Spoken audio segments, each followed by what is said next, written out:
Mesdames, Messieurs, chers amis, bonjour. J'aurais souhaité de vous parler de vive voix à travers des cours et d'autres activités du Collège de France. Les choses sont ce qu'elles sont. C'est par ce biais que je voudrais m'adresser aujourd'hui à vous pour vous donner quelques nouvelles de la chaire de milieu biblique et inaugurer des rendez-vous avec des professeurs et des chercheuses du Collège de France qui donneraient des nouvelles de manière régulière. Donc, l'idée, ce n'est pas tellement de vous parler du coronavirus, vous entendez parler toute la journée. Évidemment, on ne peut pas non plus totalement s'empêcher, à partir de la discipline sur laquelle on travaille, de réfléchir à cela.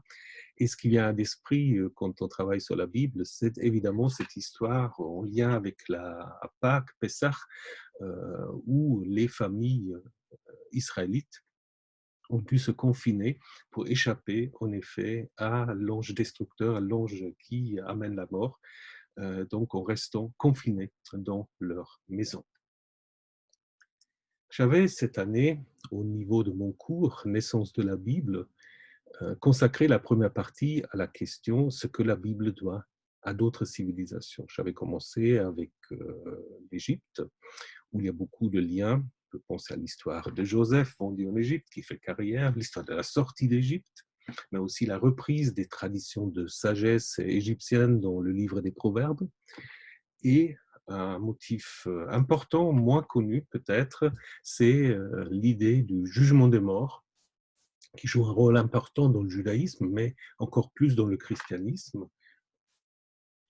L'origine, en fait, de ces motifs vient de l'Égypte via les diasporas qui se trouvent installées en Égypte et qui, en effet, ont repris, adapté ce thème dans les textes bibliques.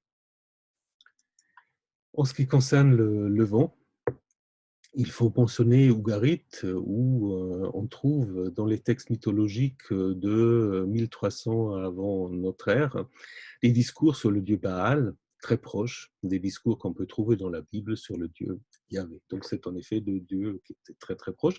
La question, c'est évidemment de savoir comment ces textes ont trouvé l'entrée dans la Bible, puisqu'il y a une différence chronologique de plusieurs centenaires.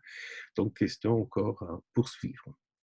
Si on regarde de côté la Mésopotamie, il faut mentionner les Assyriens avec leur traité de vassalité qui ont joué un rôle très important dans la construction du livre du Deutéronome notamment.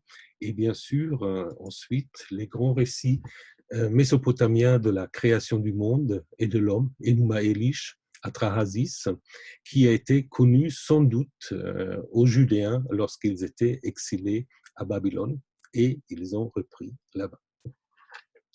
Ensuite, j'aurais souhaité vous parler de la Perse et de la Grèce ancienne. J'ai dû interrompre le cours et mon idée, c'est d'enregistrer ce cours très rapidement, dès que c'est possible, pour en effet vous donner l'ensemble de cette enquête pour pouvoir ensuite reprendre le cours l'année prochaine. Quelques mots déjà, un peu comme avant-goût de ce que nous allons voir, c'est que la Perse a joué un rôle fondamental dans la construction des textes bibliques, notamment du Pentateuque, de la Torah. Il y a une grande appréciation dans la Bible des Perses et du roi perse, qui est même appelé le Messie de Yahvé. Et la Bible se termine même avec un discours du souverain perse qui invite les exilés judéens de rentrer à Jérusalem pour y reconstruire la ville et surtout le temple. Assez inouï. On trouve dans toute la Bible une grande persophilie, jamais des critiques. Et l'histoire, on a l'impression, dans la Bible, s'arrête presque avec les Perses, comme si les auteurs des textes bibliques étaient convaincus que cette époque perse était en effet la meilleure chose qui pouvait leur arriver. Ce qui n'empêche nullement qu'il y a des influences grecques, hellénistiques dans les textes bibliques. Je voudrais surtout explorer le cas de l'histoire de la fille de Jephthé, qui a dû être sacrifiée par son père qui avait promis dans un vœu de sacrifier la première personne qu'il verrait lorsqu'il reviendra de sa victoire. Et puis évidemment, c'est sa fille, très proche de ce que nous avons dans les textes grecs sur Iphigénie, surtout dans les deux versions d'Euripide. Mais il y a d'autres parallèles, les trois hommes ou trois êtres divins probablement, qui vont rendre visite à Abraham et qui rappellent des traditions qu'on trouve notamment par Ovide et d'autres sources. Donc, cette première partie montre en effet que les civilisations sont toujours en interaction, qu'il y a des liens très forts, qu'il n'y a pas de religion pure, et donc c'est évidemment une préoccupation que nous partageons aussi dans le cadre de l'Institut de civilisation, dont l'ouverture va se faire de manière un peu décalée, mais sans doute à la rentrée en octobre ou novembre. Donc, il n'y a pas de religion pure, il n'y a pas de civilisation pure. Donc, l'idée qu'on pourrait fermer les frontières, comme certains pensent, comme étant la solution à tout, c'est quelque chose qui n'est pas logique. Et parce que les gens circulent, les idées circulent, les gens sont en contact. En ce qui concerne mes travaux de recherche, au moment où je vous parle, j'aurais dû être en Israël pour mettre en place la troisième saison des fouilles de Kiryat Yearim, des fouilles qui sont très intéressantes, qui ont un lien évidemment avec l'histoire biblique de l'Arche de l'Alliance. C'était pour préparer en fait la troisième saison. Les deux premières saisons, on donnait déjà des découvertes très importantes. Une muraille du 8e siècle avant l'ère chrétienne, qui fortifie en fait une plateforme sur laquelle se trouve l'église actuelle, elle-même construite sur des restes d'une église byzantine.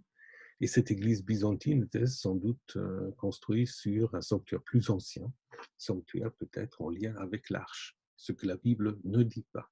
Donc, on voit comment il faut un peu réinterpréter la Bible à la lumière de l'archéologie. Mais le site garde encore beaucoup de questions et d'interrogations que nous souhaitons poursuivre l'année prochaine. On a surtout trouvé une installation qui est assez particulière, qui semble liée à des activités sacrificielles, une sorte en fait d'évacuation de liquide du sang d'animaux sacrifiés uniques jusqu'à aujourd'hui dans le premier millénaire avant notre ère. Donc nous allons voir ce que ça signifie au niveau justement de la continuité de l'activité sur ce lieu, le lien avec Jérusalem. Donc, pour le moment, nous travaillons virtuellement avec les différents acteurs de ces fouilles, mais j'espère bien que nous pouvons mener à bien ces fouilles l'année prochaine. Voilà quelques nouvelles de la chaire des milieux bibliques. Régulièrement, des professeurs, des chercheurs, chercheuses vont prendre la parole pour garder le lien avec vous. N'hésitez pas à nous suivre sur le site web et sur les médias sociaux. En espérant de vous revoir très, très vite, très bientôt. Je vous souhaite une excellente journée. Au revoir.